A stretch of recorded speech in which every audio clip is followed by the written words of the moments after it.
Hello dear student, welcome back to our channel R K centre. दोस्तों, आज के video में हम लोग ज्योग्राफी के एक मोस्ट इंपॉर्टेंट प्रश्न को क्लियर करने वाले हैं, जो कि आपके एग्जामिनेशन के दृष्टिकोण से बहुत ही इंपॉर्टेंट होने वाला है। और यह जो प्रश्न है दोस्तों, प्रत्येक एग्जामिनेशन में हर साल पूछा जाता है। ये रिपीटेड क्वेश्चन, रिपीटेड मतलब समझते हैं, बार बार ये क्वेश्चन पूछा जाता है। ठीक है, तो संभावना है कि आपके अगले एग्जामिनेशन में भी ये प्रश्न पूछा जाए। ठीक है, उसके पहले आपको ये चीज देख लेना है और बस आपको सुनना है और सुनकर ये चीज याद हो जाएगा। ठीक है, क्वेश्चन आपका इस प्रकार से रहेगा कि भारत में हरित क्रांति के प्रभावों की समीक्षा करें।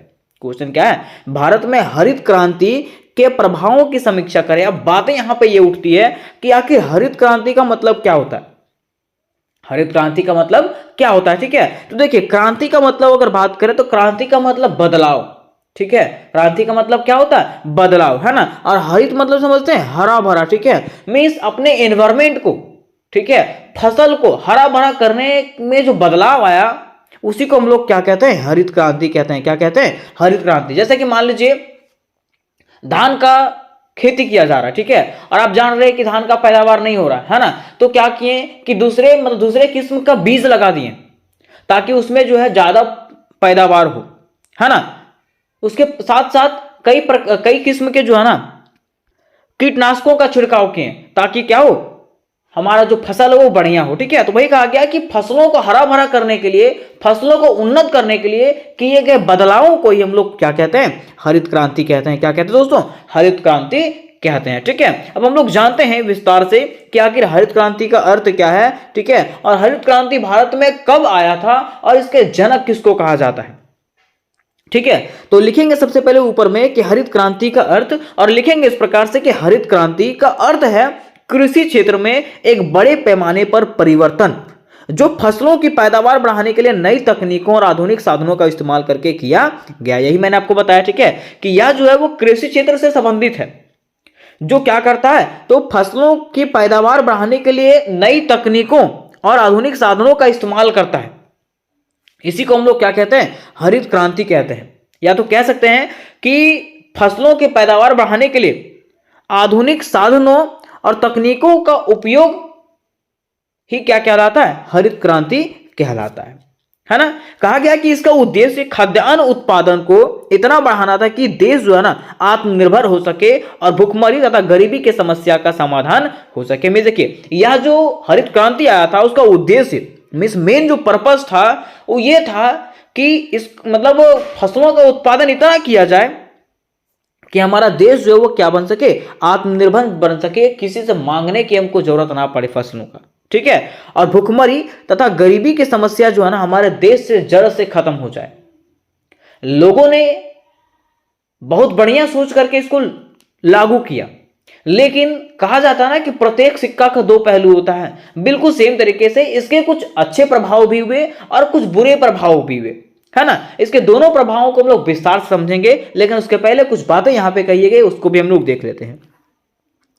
कहा गया कि हरित क्रांति का श्रेय जो है ना कृषि वैज्ञानिक डॉक्टर नॉर्मन बोरलॉग तथा भारत में इसके प्रवर्तक डॉक्टर MS स्वामीनाथन को दिया जाता है। ठीक है, मिस हरित क्रांति का श्रेय जो है वो किसको दिया जाता है? तो कृषि वैज्ञानिक थे डॉक्टर नॉर्मन बोरलॉग। ठीक है, लेकिन भारत में इसके जो प्रवर्तक थे वो कौन थे? Doctor MS Swaminathan. ये आपको याद रखना पड़ेगा। ठीक है, कोई पूछेगा कि भारत में हरित क्रांति के प्रवर्तक कौन थे या तो जनक कौन थे, तो डॉक्टर MS स्वामीनाथन थे, है ना। कहा जाता है कि इन्होंने क्या किया, इसे सफल बनाने हेतु महत्वपूर्ण भूमिका निभाया। इन्होंने जो है ना हरित क्रांति को सफल बनाने हेतु कई महत्वपूर्ण कदम उठाए थे। ठीक है, और महत्वपूर्ण भूमिका भी निभाया था।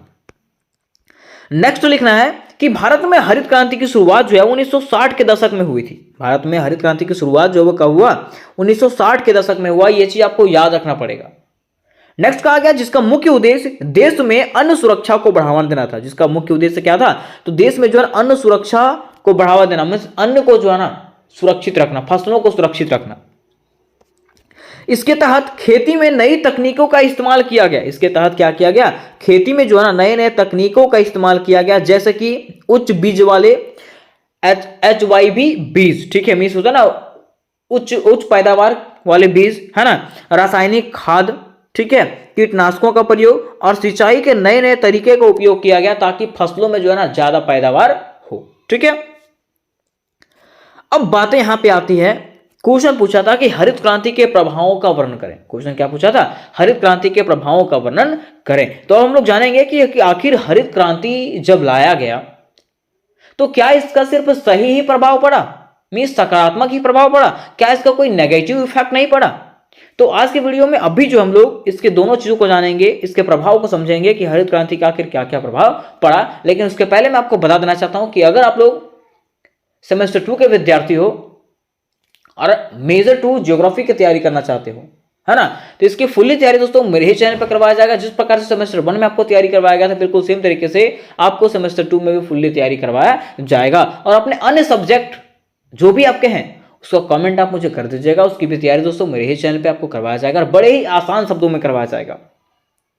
और उसके साथ साथ आपको मेरे व्हाट्सएप ग्रुप और टेलीग्राम ग्रुप में ज्वाइन हो जाना है, ताकि आपको एग्जाम का टेंशन ना रहे, है ना। हर मैं इंफॉर्मेशन जो आएगा वो सारी इंफॉर्मेशन को आपको ग्रुप में शेयर कर दूंगा, ताकि आपको किसी प्रकार की तकलीफ नहीं होगा, ठीक है।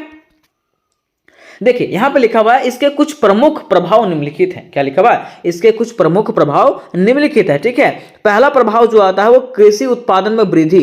इसका पहला प्रभाव क्या हुआ? हरित क्रांति के आने से कृषि के उत्पादन में क्या हुआ? वृद्धि हुआ। क्या हुआ? वृद्धि। वृद्धि मतलब समझते हैं? बढ़ोतरी, ठीक है, मींस बढ़ जाना, है ना। कहा है कि हरित क्रांति के बाद भारत का अन्न उत्पादन काफी बढ़ गया। हरित क्रांति के बाद क्या हुआ? भारत का जो अन्न उत्पादन था वो काफी बढ़ गया, ठीक है। खास करके गेहूं और चावल की फसलों में, खास करके किसमें किसमें? गेहूं और चावल की फसलों में जो है इसका उत्पादन जो है वो क्या हो गया? बहुत ज्यादा बढ़ गया। कहा जाता है कि पंजाब, हरियाणा और उत्तर प्रदेश जैसा राज्यों में उत्पादन में बड़े स्तर पर वृद्धि देखी गई, ठीक है। और कहा गया कि पंजाब, हरियाणा तथा उत्तर प्रदेश जैसे राज्य जो है ना, इसमें से उत्पादन में बड़े स्तर पर वृद्धि देखा गया, ठीक है। कि यहां पे जो है ना गेहूं और चावल की फसलों में जो है उत्पादन बहुत ज्यादा हो रहा था, ठीक है। तो पहला इसका प्रभाव पड़ा कृषि उत्पादन में वृद्धि। देखिए कहा गया, इसी में कहा गया कि इसका नतीजा यह हुआ कि भारत अन्न के मामलों में आत्मनिर्भर हो गया, ठीक है। इसका नतीजा यह हुआ कि भारत जो है ना अन्न के मामलों में जो है ना क्या हो गया? आत्मनिर्भर हो गया और भूखमरी के संकट को दूर करने में सफल रहा। कौन? भारत। तो ये किसका प्रभाव रहा? तो हरित क्रांति का ही प्रभाव रहा। दूसरा पॉइंट है किसानों की आय में सुधार। इससे क्या हुआ? किसानों की आय में सुधार हुआ। कैसे? तो देखिए कहा जाता है कि हरित क्रांति के कारण किसानों की आय में बढ़ोतरी हुई। हरित क्रांति के कारण क्या हुआ? किसानों की आय में क्या हुआ? बढ़ोतरी हुआ, क्योंकि उनके पास जो है ना अब अधिक उत्पादन था। क्योंकि अब उसके पास क्या हो रहा था? अधिक उत्पादन हो रहा था। जब अधिक उत्पादन होगा तो वो क्या कर रहे थे? उसको बेच करके पैसा कमा रहे थे। वही लिखा हुआ कि जिसे वे बाजार में बेच सकते थे, जिसको क्या कर सकते थे? वो बाजार में बेच सकते थे। हालांकि इसका लाभ जो है ना मुख्य रूप से बड़े और मध्यम किसान को हुआ, ठीक है। इसका लाभ जो है अधिकतर किसको हुआ? जो बड़े बड़े किसान थे और जो मध्यम किसान थे उन्हीं लोग को हुआ, क्योंकि उनके पास जो है ना नई तकनीकी में निवेश करने के संसाधन थे। जैसे मान लीजिए मुझे ट्रैक्टर खरीदना, ठीक है, और मैं छोटा किसान हूं, तो मैं कहां से ट्रैक्टर खरीद पाऊंगा? मैं बैलों से खेती कर रहा हूं, ठीक है, तो मैं ट्रैक्टर खरीद पाऊंगा? नहीं कर पाऊंगा, ठीक है। तो इसका फायदा जो है किसको किसको हुआ? तो जो बड़े बड़े किसान थे और जो मध्यम किसान थे उन लोगों को इसका ज्यादा फायदा हुआ, लेकिन छोटे किसानों को ज्यादा फायदा नहीं हुआ। अब देखिए तीसरा इसका प्रभाव पड़ा सिंचाई और जल संसाधनों पर दबाव। इससे क्या हुआ? जब यहाँ पे हरित क्रांति आया ना तो फसलों का उत्पादन जो है अधिक होने लगा, ठीक है। और फसलों का जब उत्पादन अधिक होगा तो पानी भी तो अधिक चाहिए होगा। तो इससे क्या हुआ? जल संसाधनों पर दबाव पड़ा। वही लिखा हुआ है कि हरित क्रांति में सिंचाई का महत्व बढ़ा, जिससे कई क्षेत्रों में जल संसाधनों पर दबाव बढ़ गया। विशेष करके पंजाब और हरियाणा में भूजल स्तर घटने लगा। भूमि का जो स्तर है वो क्या होने लगा? घटने लगा, क्योंकि वहां जो है ना अधिक मात्रा में पानी का उपयोग किया जाने लगा, ठीक है। और जब पानी का उपयोग अधिक किया जाएगा तो क्या वहां का स्तर घटेगा कि नहीं घटेगा? हाँ, पानी का स्तर घट जाएगा। तो इसका तीसरा प्रभाव ये हुआ और ये नेगेटिव प्रभाव पड़ा, ठीक है।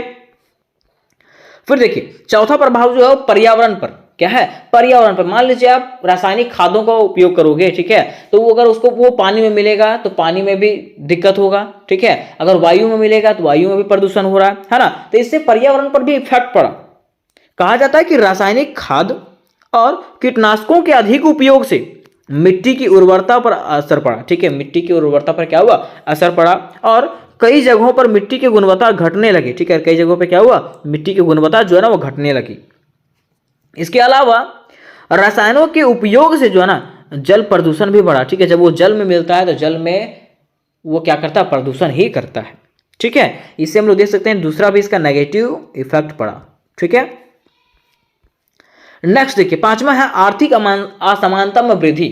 क्या है, आर्थिक असमानता में वृद्धि। कहा जाता है हरित क्रांति का लाभ जो है ना छोटे और सीमांत किसानों को सीमित रूप से मिल पाया। ठीक है, मीन्स इसका जो फायदा है वो छोटे छोटे किसानों को जो है ना कम ही मिला, मीन्स सीमित, जितना मिलना चाहिए तो उतना ही मिला, क्योंकि नई तकनीक और संसाधनों का खर्च उठाना जो है ना उनके लिए कठिन था। ठीक है, क्योंकि छोटे छोटे किसान जो है वो कहाँ से उतना महंगा महंगा तकनीक खरीद पाएगा, जिससे क्या हुआ, कृषि क्षेत्र में आर्थिक असमानता बढ़ी। किसके कारण, हरित क्रांति के कारण। अब देखिए छठा इसका इफेक्ट पड़ा रोजगार पर प्रभाव। क्या है, रोजगार पर प्रभाव। कहा जाता है कि मशीनों और नई तकनीकों के इस्तेमाल के कारण कुछ स्थानों पर श्रमिकों की मांग कम हो गई। ठीक है, अब मान लीजिए जब मशीन आने लगा ना, क्या आने लगा, मशीन जब आने लगा तो मशीन आदमियों का कार्य जो है ना वो कौन करने लगा, मशीन करने लगा। क्योंकि देखिए पहले धान कटाई का काम जो है लोग करते थे, लेकिन अब जो है मशीन आ गया। ठीक है, धान रोपाई का काम पहले लोग करते थे, अब उसके लिए भी मशीन आ गया, है ना। तो कहीं ना कहीं इससे होना क्या हो रहा है, रोजगार पर प्रभाव पड़ा, रोजगार छीना जा रहा है लोगों का। और जब रोजगार छीना जाएगा तो लोग क्या हो जाएंगे, बेरोजगार हो जाएंगे। और यह जो हमारे देश के लिए समस्या ही समस्या है। ठीक है, वही लिखा हुआ है कि मशीनों और नई तकनीकों के इस्तेमाल के कारण कुछ स्थानों पर श्रमिकों की मांग कम हुई, जिससे ग्रामीण क्षेत्रों में रोजगार के अवसरों पर असर पड़ा। ठीक है, अब बातें यहां पे आती है इसके निष्कर्ष का। किसका, इसके निष्कर्ष का। लेकिन इसके निष्कर्ष के पहले मैं आपको बता देना चाहता हूं कि अगर आप वीडियो पे नए हैं दोस्तों, और अगर आपको अभी तक अच्छा लगा होगा तो वीडियो को जरूर से जरूर लाइक कर लें, अपने दोस्तों के साथ अवश्य शेयर करें और उनको बता दें कि इसी चैनल पे जो है पूरा तैयारी करवाया जाएगा। ठीक है, और मेरे व्हाट्सएप ग्रुप और टेलीग्राम ग्रुप में अवश्य जुड़ जाइएगा, जिसका लिंक आपको डिस्क्रिप्शन बॉक्स में दिया गया है, और वीबीआई क्वेश्चन का भी लिंक आपको डिस्क्रिप्शन बॉक्स में ही मिल जाएगा। ठीक है, अब देखिए जानते हैं लास्ट में हम लोग निष्कर्ष को। किसको, निष्कर्ष को। तो लिखेंगे इस प्रकार से कि हरित क्रांति ने भारत में खाद्यान्न उत्पादन को बढ़ाकर आत्मनिर्भरता की दिशा में महत्वपूर्ण योगदान दिया। हम लोग जानते हैं कि हरित क्रांति ने क्या किया, भारत को एक उन्नत देश बनाया। किसके मामले में, तो खाद्यान्न के उत्पादन में। ठीक है, मीन्स अन्न के उत्पादन में, फसलों के उत्पादन में। ठीक है, लेकिन हालांकि इसके कुछ नकारात्मक प्रभाव भी सामने आए, लेकिन इसका कुछ नकारात्मक इफेक्ट भी आया, है ना। मैंने आपको बताया था ना कि प्रत्येक सिक्के के दो पहलू, वैसे ही ठीक है इसका कुछ फायदा हुआ तो इसका कुछ हानि भी हुआ। जैसे कि पर्यावरण क्षति, इससे क्या हुआ, पर्यावरण को हानि हुआ, आर्थिक असमानता आया। ठीक है, ये सब चीजें जो है इस पे बुरा इफेक्ट पड़ा। कहा जाता है कि भविष्य में हरित क्रांति से सबक लेकर के टिकाऊ और समावेशी कृषि विकास की ओर ध्यान देना आवश्यक है। ठीक है, मीन्स भविष्य में जो है ना हरित क्रांति से सबक लेकर के, इससे सीख करके जो है ना ऐसा नियम या तो ऐसा विधि लाना है जिससे सब चीज का विकास हो। ऐसा ना कि वो सीमित समय के लिए रहे और किसी को प्रदूषित करे, किसी को हानि पहुंचाए। ठीक है, वो ऐसा चीज लाएं जिससे सबका क्या हो, विकास हो। तो उम्मीद करते हैं दोस्तों कि ये क्वेश्चन आपको बड़े ही इजी तरीके से समझ में आ गया होगा, और अगर क्वेश्चन समझ में आया होगा तो वीडियो को लाइक करिएगा, अपने दोस्तों को शेयर कीजिएगा, और चैनल को अवश्य सब्सक्राइब करके रख लीजिएगा, क्योंकि इससे रिलेटेड जितने भी प्रश्न हैं सारे के सारे प्रश्न आपको इस चैनल पर मिलने वाले हैं। तो मिलते हैं नेक्स्ट वीडियो दोस्तों, तब तक के लिए जय हिंद, जय भारत।